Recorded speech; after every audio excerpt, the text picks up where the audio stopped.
Hello guys, and welcome to a new Steel Division 2 video today by me, Vulcan. Today I have for you game 1 of a best of 3 between Shaun and Karma in round 1 of the finals in season 3 of the Steel Division 2 League.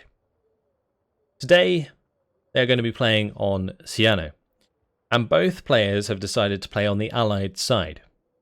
So on our left, in the red team, we have Shaun playing with the 2nd Armoured French and the balanced deployment type. And on our right, in the blue team, we have Karma using the 6th Airborne and the Vanguard deployment type.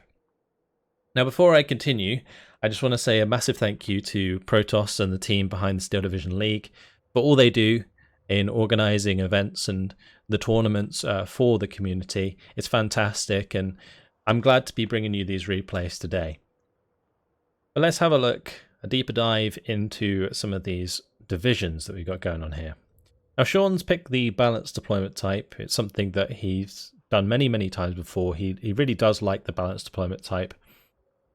And he's chosen the 2nd French. Now the 2nd French is not a division that you'd usually see used with the balanced deployment type. I feel like the 2nd French is quite an aggressive division. It can make great use of the M8s. It does have plenty of Shermans, of course. And then it's backed up by reasonable mechanized infantry, but it's not fantastic. So it does rely a lot on its early armor punch before late game armor can counter it. And so a balanced deployment type for the 2nd Armoured is interesting. But on a map like Sianno, where there is all of these trees everywhere, where you can use cover to get close to your enemy, it might not be too bad. But he's up against the 6th Airborne anyway, so 6th Airborne's not going to have that many large targets that he's going to have to deal with. Now speaking of the 6th Airborne, I haven't really seen them much in competitive play. I haven't really been following the Steel Division League much this time around because I just haven't had time, but it'll be interesting to see the 6th Airborne in action. Tetrarch's, of course, going to be at the forefront of Karma's deployment. And then he's got the cheap glider crew behind and rifle leaders and AB sniper on the top here. I'm going to just go through the rest of these units as we have gone underway. So he's got some of the Canadian Paras there, some more glider crew, a 6-pounder. He's also got the rifle leader, another Canadian Para, and the Tetrarch there. More Tetrarchs on the bottom side. This is going to be led by 2 flamethrowers, 2 snipers, another flamethrower there, and a 6-pounder. And on the bottom side, 2 Canadian Paras and 4 more Tetrarchs. So Tetrarchs everywhere. He's also gone for the early mosquito drop onto this road to prevent Shaun from getting into the town. Shaun on the bottom side, he's got a 50 cal here. He's got the voltages coming down to try and push onto the bottom flag. He's got his M8s. Those are going to be going up against the Tetrarch here, but the crux here of Shaun's push is the fact that there's a 6-pounder. The 6-pounder can remain in cover, do lots of damage to the M8s. Tetrarch's just got to distract it. The 1 M8, 2 M8s have gone down. The Sapiers are getting taken out. They're half tracks, one of them's burning. M4A2 might be able to deal with the Tetrarchs further back. That's something. A big old engagement here. These flamethrowers, they're struggling to get into their buildings. They have been pinned down, but they have managed to get smoke down, so that's something. But these M8s, they're certainly taking some pain. On the bottom side, the Tetrarchs also engaging across. So these Tetrarchs are all firing into the side of the M4A1 there, and another mosquito is going to be brought in. That's going to force the M2A1 to move away. It can't sit on the fire there. It's going to show side armor. That's very risky, but has backed into light cover. So the line of sight there is cut off for the 6-pounder, so it looks like the M4A2 will survive for now. But that does allow the Tetrarchs to continue on the bottom side to help kill off the 50 cal, although it looks like the Canadian Paras have that covered. On the top side, meanwhile, we do see 3 units of voltages pushing in with the M5 half-tracks. They have found these glider crew and will push them back pretty quickly. They're backed up by, again, lots of M8s. These M8s are going to have to group up to take care of the Tetrarchs. More M8s and Sapiers coming in to the centre town here. There is currently 2 sets of voltages with their half-tracks facing off against 2 Canadian Paras. So that's going to slightly push things in favour of Shaun on the top side. On the bottom, Karma's well under control. So his 2 Sapiers are still alive, but they have taken a reasonable amount of damage. It looks like the snipers managed to pick off a few of those in the squads. But the biggest thing here is the loss of all of those M8s and the half tracks and all that kind of stuff. It really didn't work out for Shaun at the beginning here, and Karma has the Vanguard. So Karma's going to be trying to push as hard as he can now on that bottom side to make as much ground as he can, because in the late game, of course, Shaun gets the upper hand. Now, the Tetrarchs were both taken out here, but it looks like he traded 2 M8s for that pleasure. Voltages taking out the glider crew there. More Tetrarchs on the way. Tetrarch Little John actually coming in into the town. AB snipers going very far up. Wow. That's probably going to end up killed off very quickly. The other glider crew all unloaded down the road, because I guess Karma just didn't want these M8s to be sniping him. But the M8s aren't quite in the right position to do that. Tetrarchs coming up onto the light cover here. M4A2 at close range does need to be careful with these Tetrarchs, because the Tetrarchs can swarm it and do quite a bit of damage. Will have reasonable penetration at this sort of range. And if this M4A2 decides to show side armor like it is, oh, that was lucky that Tetrarch did not hit. The Tetrarch don't have the best accuracy in the world, 40% base accuracy with no veterancy there. Glider crew coming in to secure that bottom side against any leftover infantry. Canadian Paras are currently falling back, but with the reinforcement of the glider crew and more Canadian Paras, should be able to grenade these half tracks at close range if needs be. So Shaun's got quite a nice foothold on the top side here. It looks like his 2 M8s did take out the third Tetrarch that came up. Tetrarch Little John's still in position, but no real close range AT to take that out, so going to be bringing in the M4A2 Sherman there. 2 Tetrarch Little Johns on the road do take out one of the M8s there and a half track. That's going to help against the Canadian Paras, but going to have to be careful against this M8. The bad thing about the Tetrarchs is they only have 1,000 meter range, whereas the M8s, they have 2,000. So they can get the ranging advantage here and do pretty damn well. It looks like this Tetrarch Little John's trying to help out by taking that engagement. Shaun's going to be backing off. 6-pounder now down the road. That's going to be engaging the M8 on the side of the town there. Lovely shot. Looks like the Tetrarchs on the bottom. They've been attacked by the M4A2, and 2 of them are burning. One's left over. The Canadian Paras trying to make ground, but 2-star M4A1s do hurt a lot. With that 50 cal, 2 30 cals, just wailing on that infantry. M5 half-track now on the way as well, dropping off a sapeurs that's going to be trying to link up with these voltages. Also, flamethrowers on the way with another M4A2. Typhoon AT coming in. Going to absolutely obliterate that M4A2. Tetrarch manages to get a free kill onto some flamethrowers. That's nice. And the Mosquito is going to be cutting off the voltages from the Canadian Paras. Alright, let's go back to the top side. Sappers taking on Canadian Paras. Canadian Paras with these Willy Pete grenades can dislodge Sappers. But the Sappers at the moment are okay in position. The M1 Garans are pretty nice mid-range rifles. They do a lot of damage. If this Canadian Para gets closer, it won't have any Willy Pete left, so it's going to get hit by the HE. That might also pin down the glider crew, almost. Tetrarch Little John's cleaning up the rest of the armor here. Oh, 6-pounder kills an M4A2 on the top side. That's a big kill. 2 glider crew in front of a 6-pounder here as well. These 6-pounders coming up and taking care of M4A2s is vital. Another M4A2 on the bottom side cleans up the Tetrarch eventually. It's going to need a 6-pounder down here. Although the 6-pounder in the town might be able to catch line of sight at some point.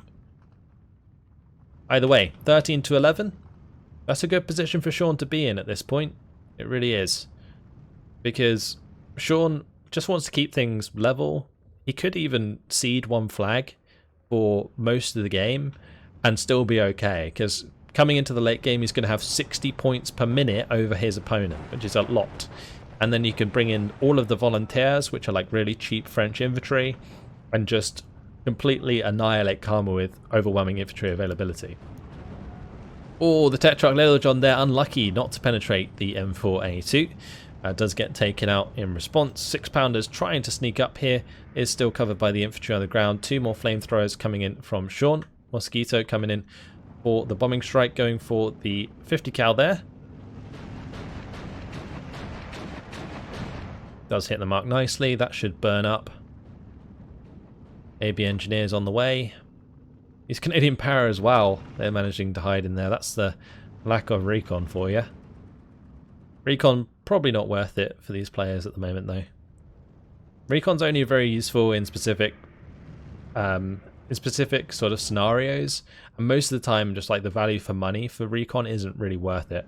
That's why you see people use like snipers and stuff that can get value for money, because they're great at sniping units like flamethrowers at the start of the game. Now the Tetrarch Little John here hits the M8 but only gets a crew panic, does die in response, but the glider crew have broken through, taking back their flag. 6-pounders looking to kill the M4A2 here. It's going to be a lovely ambush shot.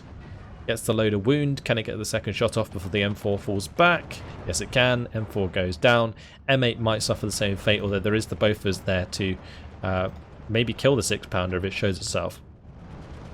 AB engineers trying to engage the sappers. Now, it would be nice if they can finish off the sappers, because that would open up the middle of the map again to capture. But 6-pounder going to be engaging the M4A2. Needs to take that out ASAP. Does manage to get the first shot on. Tempest just going to finish off that. And the 6-pounder gets the job done. Nicely done. AB engineers now, if they stay alive, will capture a decent amount of ground. There is another M4A2 on the way though, and if there's one thing the French has in abundance, it is M4 Shermans. Alright, Canadian Paras, they're going to be engaging the flamethrowers here and going to dislodge one of them, which might cause them to go down. The Canadian Paras have stopped briefly. Will they be able to get their sends on target in time? Not yet. Unit of infantry does go down before it unloads, which is not good. Tempest going to bomb the Bofors. When single AA is on its own, it is vulnerable to airstrikes like that, especially against fast-moving bombers like Tempests. On the side of the Axis, Focke-Wulfs can also do the same thing. Engineers getting nice and close now. Going to be dropping the TNT onto these flamethrowers. Ox and Bucks also good for that purpose. They do have their own HE grenades. They're going to be moving up and securing that town. Both the flamers now taken care of. The M8 trying to come in response is probably going to have to stop short in order to engage and also just hold these flags. But yeah, Shaun's still definitely in the game. Karma, I don't feel, has made as much ground as he would have liked with the Vanguard deployment type. So, moving up once again with AB engineers here and the Canadian Paras. Got the flamethrower just chilling on the road here, causing a little bit of a salient. New 6-pounder on the bottom side. Looks like the 6-pounder further up did get taken out. Mosquito going to be coming in for the bombing strike onto this infantry. The sappers and the voltages. Sorry about the camera there. Just dislodged from the Mosquito. And there we see the sappers now burning alive in that fire. 1.5 tracks going down there to a 6-pounder. AB engineers doing a runner from the flamethrower unit. Glider crew trying to pick off units in the open. Sappers do go down. Those sappers aren't cheap. And they're pretty expensive. 25 points plus the half track. Like 30 points. Losing those to like a 15-point glider crew is not great. Obviously the Mosquito came in as well, so there is that. 6-pounder going to be looking for the kill onto the M5 half track now. Now the Bofors, if it moves up a little bit, might be able to kill off the 6-pounder. Yeah, the glider crew going to be finishing off that voltages as well, so very nice. Sniper coming in now with 2 Cromwells behind. The Cromwells will certainly give Karma a bit more of a punch into Phase B. We have just moved into Phase B now. Tempest coming in with the bombing strike again onto the Bofors, so that gets rid of that. Typhoon now coming in with the rocket strike onto the M4A3. And an M4A3, it's great for taking out infantry. Does have those strong HE, but it's going to go down just as easy to a Typhoon. So Typhoon does the job. AB engineers have managed to move into this tree line. 13 to 11 still for Karma. No significant breakthrough just yet, but across the map, Shaun is looking very weak right now, and if Karma can maintain his momentum, he's going to be able to capture a lot of flags very quickly. Just taking out that unit on the top side gives him another flag. M8 goes down here, it's going to give him another flag. It's as simple as that. He's just going to have to keep his momentum into Phase B before Shaun can get back with his income into this game. 2 M4s on the bottom side do cover that quite well. They are still vulnerable to the 6-pounder, of course, but at that range, the M4A2s can bounce the shots off the 6-pounder pretty convincingly. Oh, lovely off-map placement here from Shaun. Going to potentially hit the glider crew and the AB engineers and all this good stuff. That could do a serious amount of damage. That's 155mm off-map from this M4A2 OP. The Cromwell's now moving forwards with the glider crew in tow, as also the sniper there, and 2 more grenadiers on their way. These grenadiers vault in Phase B. These are the Belgians coming in to back things up, as well as Daimler Little John. And these Little John vehicles are really, really effective just because they're cheap, but they can penetrate high armored targets. So you can get good value for money out of them. So for example, this one costs 30, and you could probably trade with an M4A2. So you're getting basically double up on your money there if you manage to kill those tanks. Beautiful off-map, is hitting the mark, but not doing as much damage as I would have liked it to. Oh, lovely kill onto the leaders, good. Taking out the 6-pounder would have been nice as well, but yeah, Karma's just going to fall back, give the fallback bonus to his troops. 6-pounder survives. That's pretty important because that's going to be very good for dealing with these 2 M4A2s that are going to be popping out sometime soon. The Cromwell's moving up. You've got the voltages here. They're going to be doing a lot of damage to the opposing voltages.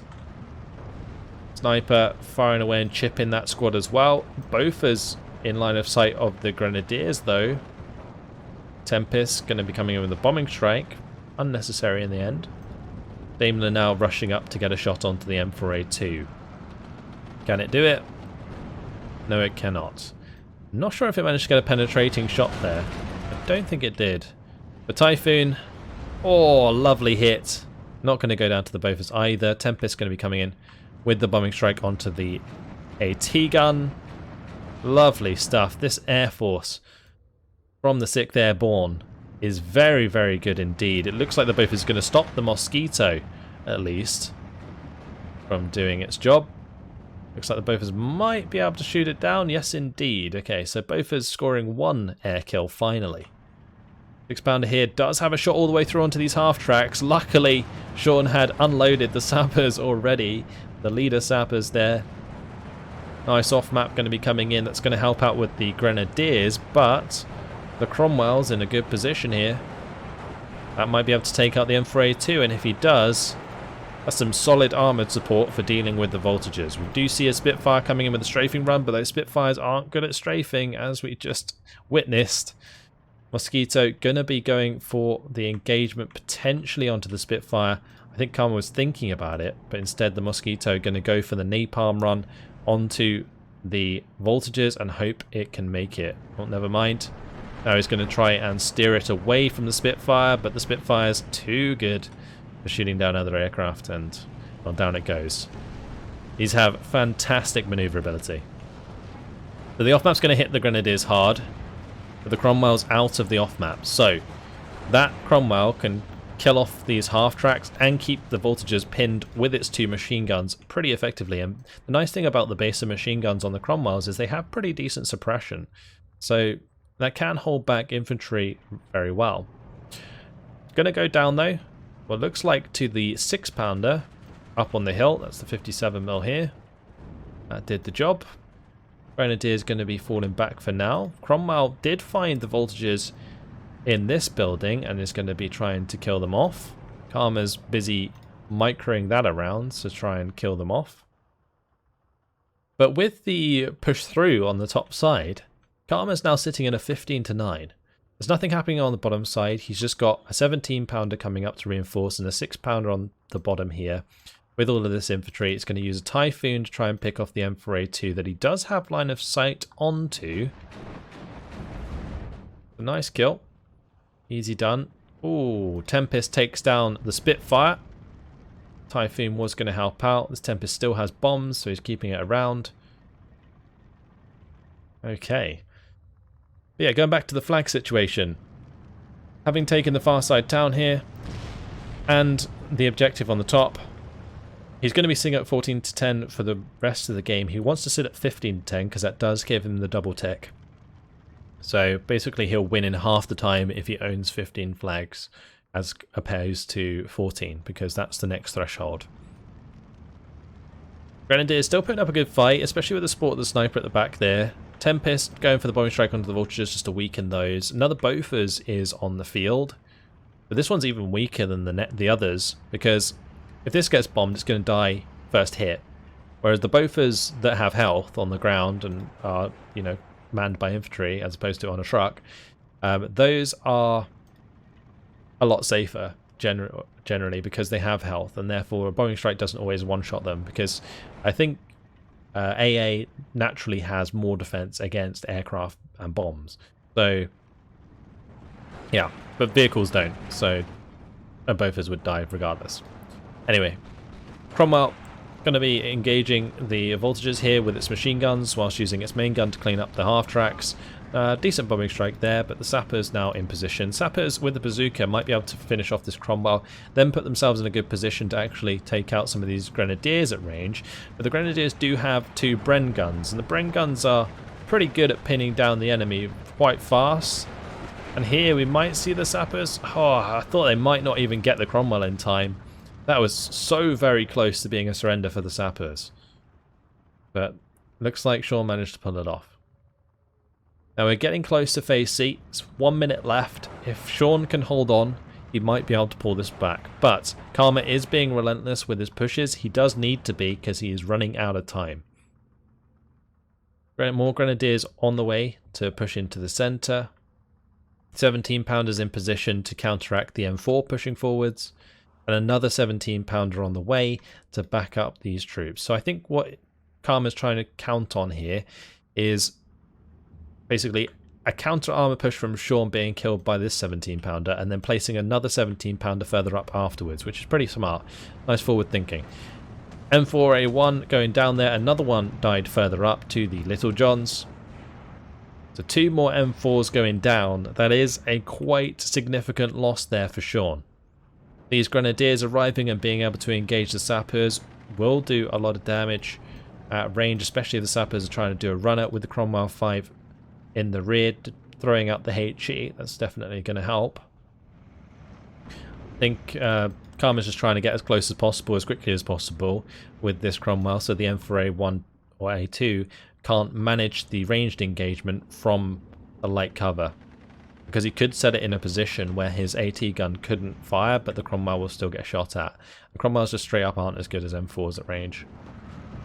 Tempest coming in with the bombing strike. Oh, that was danger close against these Little Johns. Little Johns can pin quite quickly. Again, they do have a basic machine gun. Basic machine guns are quite good at pinning infantry. But we're currently sitting at 17 flags in favour of Karma. He looks like the M4 went down here. The Grenadiers took that over. We've got more forces pushing on the bottom side now. With the loss of the M4s across the board, that was 3 lost in a very quick succession. He's in a tough position, and the new 17 pounder is ready to take out the next M4A2 to challenge. Already hit once, only has to hit again, and then that's pretty much job done. The volunteers have arrived. This is the main reason probably that Shaun was relying on phase C or balanced deployment type with his French, because in phase C you can bring in a lot of those volunteers, 12-man infantry squads that are quite chunky and just hard to get rid of. But Karma didn't let him get that far, and with 17 flags, make that, I think that was almost 18 flags, yeah. Karma's going to take the victory. Nicely done. 2,445 kills to 1,485 losses. Shaun didn't make that easy for Karma whatsoever, but Karma was just relentless, and we kept finding ways to take out those M4s, which was vital, and at the start did a really good job of cleaning up at least the M8s on the bottom side. Had a little bit of a trouble taking out the ones on the top side, but once he eventually broke down those M8s on the top side, it basically led to him pushing further through. So that was a great job from him. So the M4A2s, good counter to the Tetrarchs, and they did do well at that job. The M8s trade equally with the Tetrarchs, which is okay. And this one picking off a Tetrarch and Tetrarch Little John is good.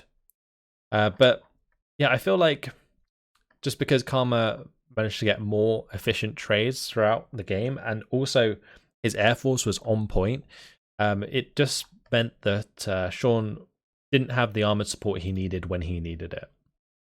The 6-pounder here, killing 3 M8s and an M4A2, lovely stuff. Tech Trucks taking out 2 M8s as well, great stuff as well. I think Sianno actually worked very well for the Tech Trucks because, again, as I talked about this at the start, for Shaun, I was saying how Shaun might want to use the M4s at close range to get lots of damage by using the forest areas for cover to get close. But that works also in favor of Karma in this matchup because all the Tetrarchs, they only have 1,000 meter range. So if he can, well, at least the Little Johns do. The Little Johns do. The normal Tetrarchs have the longer range. But yeah, the Tetrarch Little Johns, they thrive at the 1,000 meter range because they have exceptional penetration. And I think Sianno worked well in their favor. So that also helps Karma out here.